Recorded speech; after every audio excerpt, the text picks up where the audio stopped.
Good morning everyone. आज हम लोग बात करने वाले हैं है ना मनुष्यों में वहन, है ना मनुष्यों में वहन के बारे में आज हम लोग बात करने वाले हैं कि मनुष्यों में वहन किस प्रकार होता है और कैसे होता है और किसकी मदद से होता है, उसके बारे में आज हम लोग बात करेंगे, है ना।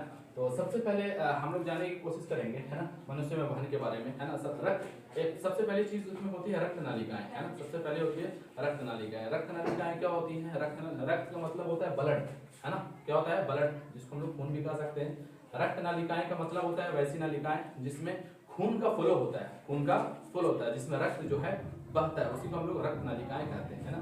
ये रक्त नालिकाएं खासतौर पर 3 प्रकार की होती हैं। रक्त नालिकाएं खासतौर पर 3 प्रकार की होती है। सबसे पहले होती है धमनी, दूसरा होती है सीरा, तीसरा होती है कोशिकाएं, है ना। सबसे पहले होती है धमनी, दूसरा होती है सीरा, तीसरा होती है कोशिकाएं। अब इस तीनों चीजों के बारे में हम लोग जानेंगे कि ये तीनों चीज क्या होती है।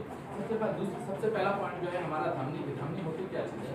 तो धमनी जो है ना, एक प्रकार की रक्त नलिकाएं हैं, एक प्रकार की रक्त नलिकाएं हैं। तो कह सकते हैं वे रक्त नलिकाएं जो रक्त को हृदय से शरीर के अन्य भागों तक ले जाती है, उसे हम लोग धमनी कहते हैं। मतलब ये कि वैसी रक्त नलिकाएं जो हमारे शरीर में हृदय से खून को उठाकर शरीर के अलग अलग हिस्सों तक पहुंचाने का काम करती है, उसी को हम लोग धमनी कहते हैं। जैसे एग्जाम्पल के तौर पर लिया जा सकता है ना, महाधमनी, है ना, फुफ्फुस धमनी, ये सब ऐसी रक्त नलिकाएं हैं जो खून को हमारे हृदय से शरीर के अन्य भागों तक पहुंचाने का काम करती है। दूसरी है सीरा। ये भी एक प्रकार की रक्त नलिकाएं हैं जो हमारे शरीर में शरीर के अलग अलग भागों से हृदय तक खून को पहुंचाने का काम करती है। बोला गया यहाँ पर वे रक्त नलिकाएं जो रक्त को शरीर के अन्य भागों से हृदय तक लेकर आती है, उसी को रक्त सीरा कहते हैं ना।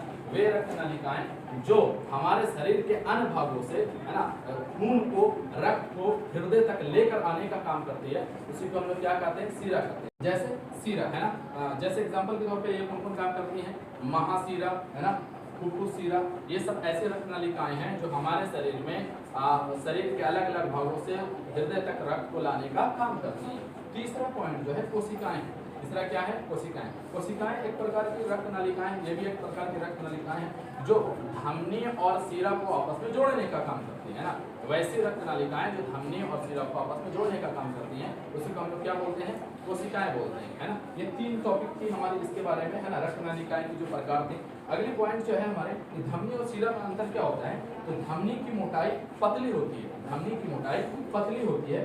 धमनी का रक्तदाब उच्च होता है, धमनी का रक्तदाब उच्च होता है। धमनी में ऑक्सीजन युक्त कह सकते हैं कि ऑक्सीजन युक्त रक्त प्रवाहित होता है। कहने का मतलब ये हुआ कि हमारी धमनी में रक्त जो फ्लो करता है, ब्लड जो फ्लो करता है, ऑक्सीजन युक्त होता है, उसमें ऑक्सीजन मिले हुए रहते हैं, है ना। उसी प्रकार समझा जा सकता है कि सीरा में क्या होता है? सीरा की मोटाई अधिक होती है। सीरा की मोटाई कैसी होती है?